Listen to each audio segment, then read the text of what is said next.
Big John here. I have in my hands a Glock 19. Definitely my favorite practical handgun. If you had to ask me what my favorite handgun in general was, you're liable to get any kind of answer. But as far as practicality, do it all, perfect size for every situation, just about. You're not going to necessarily carry this in your pocket or anything. But as far as just when I think of a gun, I think of this. I mean, it's just, great size, no extra stuff, that you don't need, got plenty of capacity. Of course, this is the 9mm, of course, 23 is the same size. I tend to prefer the 9, over the 40. The 40 is a great cartridge, but I like having just a little bit extra capacity. If I want a bigger bullet, I'll move on up, past the 40. That's just my own personal preference. They're all fine. I mean, all handgun calibers are, the differences between them are not very much, so it's all personal preference.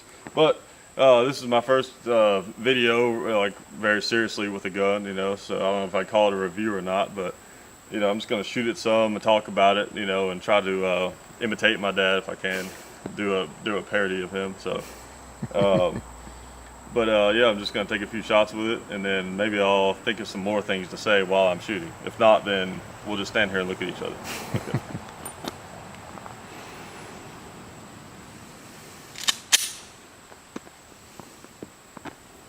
All right, let's see if there's any targets out there that I'm capable of hitting.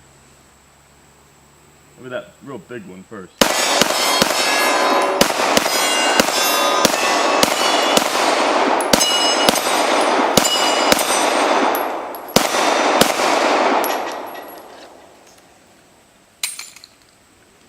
All right. Oh, maybe I'll try something over there on the other hill. I probably shouldn't, but I'll try it.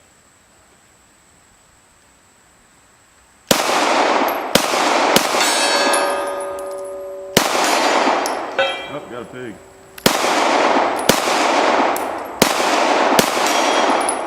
Another pig. Let's see. Might get that buffalo over there.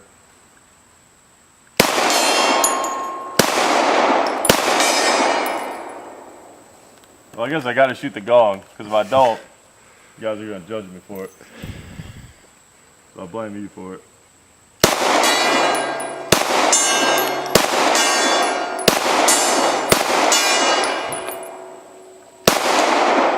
Alright, it's empty.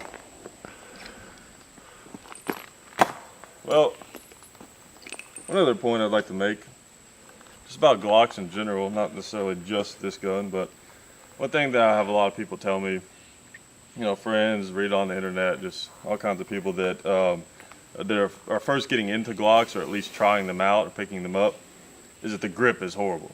And I'll agree, it doesn't have the best grip, but I'd like to argue the point that the grip on a handgun only serves one purpose. That's, well, two. To hold on to it so it doesn't just fall on the ground. Okay, three. To hold the magazine. But the main purpose is so that you can shoot it well. That's all that matters, really. When it comes to the feel of the grip, it just matters if you can shoot it well. If I pick up a gun, it's got these awkward spikes and it hurts to hold it, almost. And I just hate holding it in my hand, but I shoot it just 100 times better than anything I've ever picked up. That's what I'm gonna carry. I don't really care if it feels comfortable, it's not a glove. I'm not gonna just be walking around all day with it in my hand and just complain about, oh, this is so uncomfortable, I need some more cushioning and padding on this thing. I don't really care. The main thing is that it shoots well. And does the grip allow for me to shoot it well? So when I pick up a Glock, yeah, there's lots of other guns that just feel so much better. It's like, oh man, it's like a glove. It's like it was made for my hand. But I don't really necessarily shoot them any better than I do this. So to me, that's not really an important thing. Now, it's nice when a gun feels good, of course, but I don't really find it as a very important feature of a gun. But yeah, like I said, these things are just great. And it's kind of something Dad mentions all the time. It's everything that you need and nothing you don't. If you're gonna pocket carry, of course, you're gonna want something smaller than this that you can put in your pocket.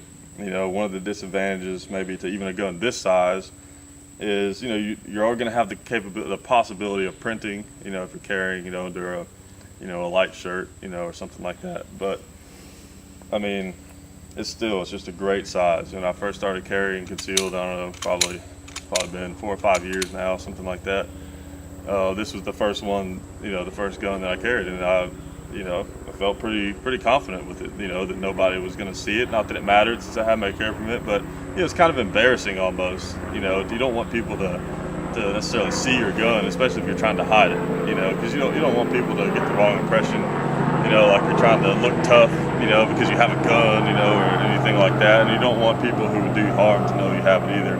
But I really felt confident carrying this even under a t-shirt like this one. You know, so it's not a tiny gun, but it's small enough that it really works great for just carrying under a t-shirt or a lot of carry conditions, I guess you could say, like that. And you have 15 plus 1 rounds of 9mm. I mean, that's pretty good, you know. And like I said, I don't know a lot of guns that I feel like I can shoot much better, you know. And just, you know, I mean, you have a lot of capabilities with something like this in a fairly small package. Let me shoot it again and see if I can hit anything.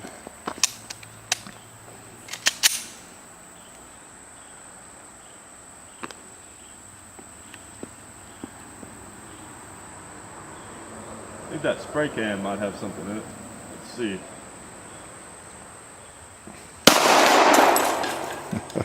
Yeah, see, I was trying to hit that target right there with it, and it worked out just as I planned.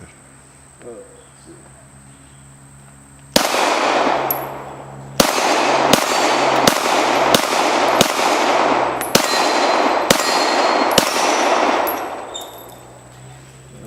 What else?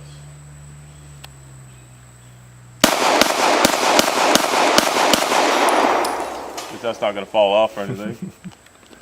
Gave it some more ventilation. I'll shoot the last mag.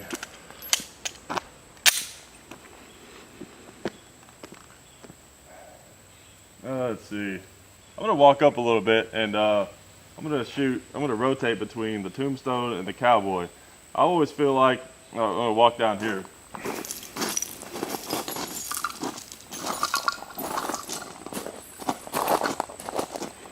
I always feel like this is a really good distance, and very similar to a realistic self-defense situation that you might be in, especially if there's 2, you know, attackers, you know, or whatever. Most of the time, I've heard that self-defense shootings are at arm's length, but if it was more of a distance kind of thing, it'd probably be something like this, you know, and then going between 2 targets. It gives you a good idea of just the basics. You know, if you can't shoot 2 targets at this distance, that size, you know, reasonably, you know, with a gun that you're wanting to carry, then you should probably look at carrying something different or just practice. But who wants to do that? That's too fun.